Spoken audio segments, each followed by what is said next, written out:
Мен бүгін келдім сізге кинерге выступать.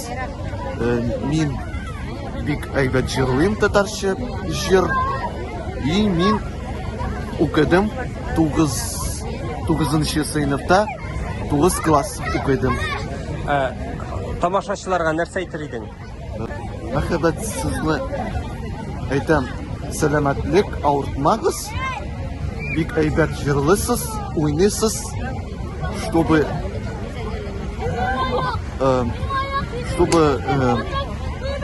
все были сәламәтлек, здоровы, и чтобы никогда ауыртмагыз. Рәхмәт.